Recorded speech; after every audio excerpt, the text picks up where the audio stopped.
Assalamualaikum warahmatullahi wabarakatuh. Waalaikumsalam warahmatullahi wabarakatuh.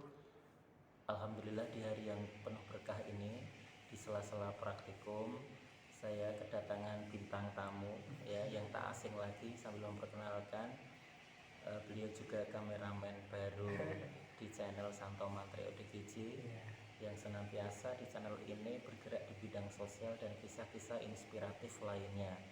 Salah satunya adalah Mas Adib. Salam kenal. Salam kenal. Permisa. Betul. Ini dari Lampung ya? Ya, dari Lampung. Dari Lampung. Nah, bisa diceritakan bagaimana proses dulu dari Lampung kok bisa sampai Kudus?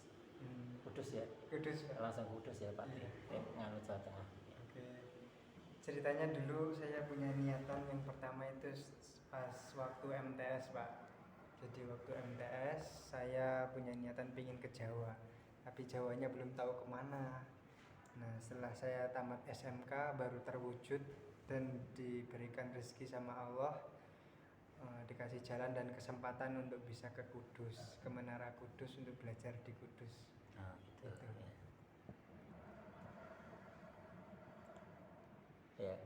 Biasanya di syuting kameramen karena ini nggak ada syutingannya, jadi spontan aja. Yang penting ada pesan-pesan moral bagaimana perjuangan seorang calon kiai ya, mudah-mudahan. Ya. Terus bagaimana kesan-kesannya dengan adaptasi bahasa dari bahasa yang awalnya dari Lampung di Jawa?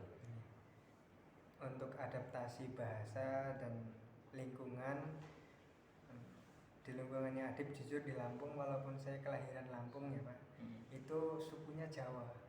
Sukunya Jawa. Jadi ketika di Lampung juga bahasanya bahasa Jawa. Karena mungkin ceritanya dulu itu mbah-mbah dan nenek-nenek dulu dari Jawa, dari Jogja. Sehingga untuk lingkungan Adib udah bisa bahasa Jawa, dan ke Jawa juga nggak kaget, bisa langsung adaptasi dan nggak lama. Berarti kita tes dengan pakai bahasa Jawa. Bahasa Jawanya halus apa biasa? Halus bisa, biasa. Oh biasa. Ya. Ya Mas Adib.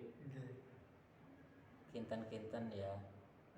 Kok saged dapat beasiswa bidik misi itu apa karena pas sekolah pinter nopo pripun? Ya alhamdulillah niku mulai pinter, mulai paham ngeten nggih.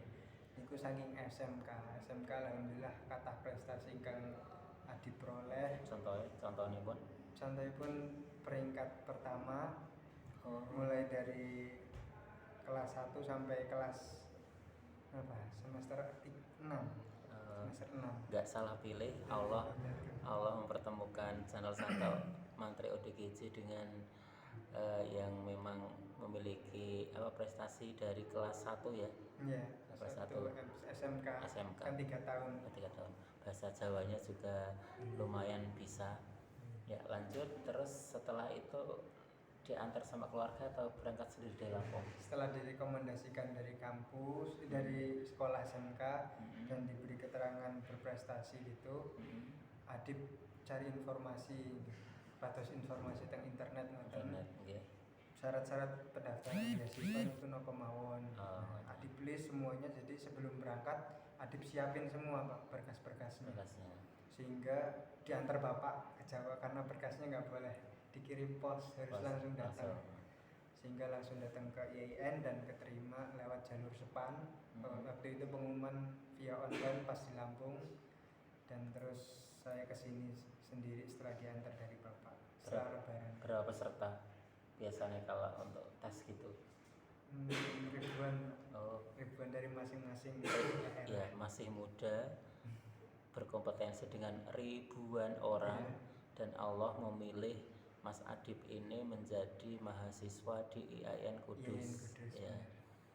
Dan satu lagi, di masa perjalanannya Mas Adib ini belajar, di akhir-akhir kuliahnya juga mendapatkan predikat sebagai wisudawan terbaik. Ya, aku tanya tipsnya ya.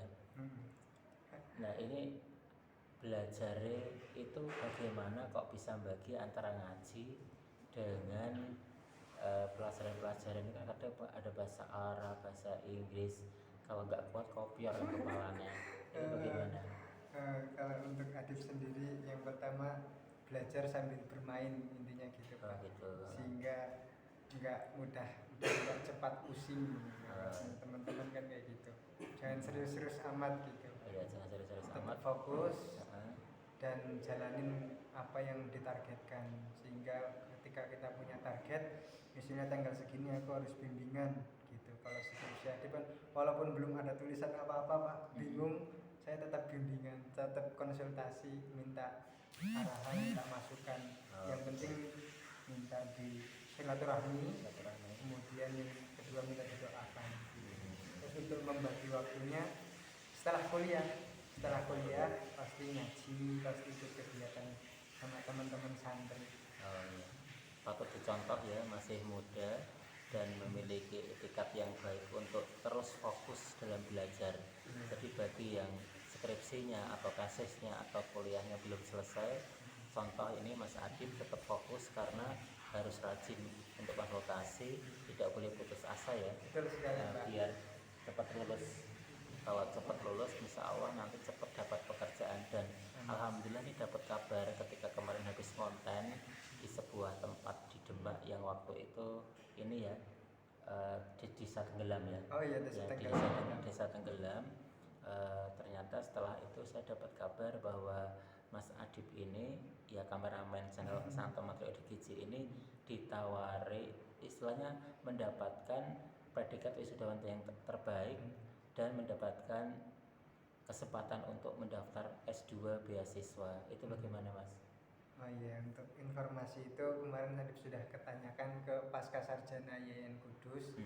Untuk alumni mahasiswa YN Kudus yang mendapatkan cum laude, IPK-nya tertinggi dan juga wisudawan terbaik itu bebas uang kuliah tunggal, artinya bebas SPP, gratis untuk selama 2 semester. 2 tahun, 2 tahun ya, karena untuk S2 2 tahun ya. Untuk S2 2 tahun, 4 semester itu gratis. Dan UKT-nya kalau yang enggak gratis atau normalnya itu 4 sampai 5 juta. Oh, betul. Jadi kuliahnya gratis, sekolahnya gratis dan berprestasi. Mudah-mudahan S2-nya nanti lancar. Amin, ya. Dan juga masih tetap kalau ada waktu bisa kolaborasi konten di channel Santo Mantri ODGJ. Hari ini penuh dengan kisah inspiratif. Nah, sekarang pesan-pesan untuk anak muda zaman sekarang, karena kita lihat era zaman sekarang ini banyak tantangannya Mas Adib, terutama teknologi informasi. Kalau misalnya salah menggunakan malah ngegame ya, main ngegame, kemudian nanti kalau salah pergaulan kadang ke arah narkoba, bahwa kalau narkoba itu bisa menyebabkan malah kegangguan jiwa karena merusak otak. Nah, itu bagaimana tips atau pesan-pesan Mas Adib untuk anak muda zaman sekarang? Oke, untuk tipsnya nggak banyak, cukup yang pertama. Nggak banyak tapi ada pertamanya ya Pak. Yang pertama itu tetap jaga diri dalam artian jaga kesehatan. Dan yang kedua minta doa dan restu dari orang tua, selalu dekat dengan beliau-beliau, orang-orang baik, begitupun teman-teman. Terus yang terakhir dan yang pastinya teguh dengan apa yang kamu atau kita cita-citakan. Itu saja 3. Jadi yang pertama taat beribadah tentunya. Yang kedua mendapatkan ridha Allah ya. Karena ridha dari Allah dan selalu berdoa untuk diberikan yang terbaik. Yang kedua selalu berbakti kepada orang tua, ingat orang tua dimanapun berada. Kemudian yang ketiga berlingkunganlah, artinya milikilah teman atau lingkungan yang baik dan positif gitu, sehingga kita akan terbawa hal-hal yang baik dan positif. Ya, ada 3 pesan ya yang utama. Yang pertama adalah beribadah ya, beribadah sama Allah, taat sama Allah, taat sama Tuhan, apapun agamanya ya, taat sama Tuhan, kemudian minta ridho sama Tuhan, minta ridho sama Allah. Kemudian yang kedua tadi berbakti sama orang tua, guru. Ya, berbakti sama orang tua, guru, seperti juga Mbah Umar Sinau Urip dan seluruh orang-orang yang berbuat baik biasanya lebih mengutamakan orang tua dan berbakti sama orang tua karena doanya beliau diijabah. Betul Kemudian sekali. yang ketiga tadi bergaul ya, bergaul Cari dengan cari teman, bergaul dengan yang kebaikan. Jangan ikut bergaul dengan salah pergaulan seperti kebebasan yang tidak bertanggung jawab atau orang-orang yang minum minuman keras, kemudian narkoba, itu sangat membahayakan. Jadi gini Mas Adib, salah satu penyebab gangguan jiwa organik yang merusak otak itu salah satu adalah narkoba. Ya, jadi nanti misalnya Mas Adib suatu saat nanti jadi pendidik, jadi guru atau jadi dosen, tetap siarkan itu bahwa orang-orang yang kena narkoba itu masa depannya hancur. Sehingga kita edukasi, kita motivasi kepada anak-anak muda era sekarang agar tetap berprinsip pendidikan teguh, bergaul dengan yang baik-baik. Mudah-mudahan nanti juga akan datang kebaikan itu sendiri. Gitu. Ya. Ada pesan-pesan untuk channel Santo Mantri ODGJ? Ya, terus stay dan like dan subscribe ya, jangan lupa komen juga untuk channel Pak Santo Mantri ODGJ sehingga kita lebih semangat untuk konten, lebih semangat untuk berbagi kebaikan kepada siapapun dan dimanapun berada. Dan juga Mas Adib ini memiliki channel YouTube juga. Oh iya. Di sana bisa diketahui sudah pernah diliput Cahaya TV. Oh iya. Dan kisah-kisah menarik lainnya di channel apa Mas? Channelnya nama saya sendiri dan pemberian orang tua, Muhammad Adib Tamariansyah. Ya, Itu channelnya. Muhammad Adib Tamariansyah di ya. sini ya, Pak. Ya. Jadi jangan lupa like, subscribe dan komen untuk channelnya Muhammad Adib Tamariansyah dan channel saya Santo Mantri ODGJ. Wassalamualaikum warahmatullahi wabarakatuh. Selalu berbuat kebaikan dan bermanfaat bagi sesama.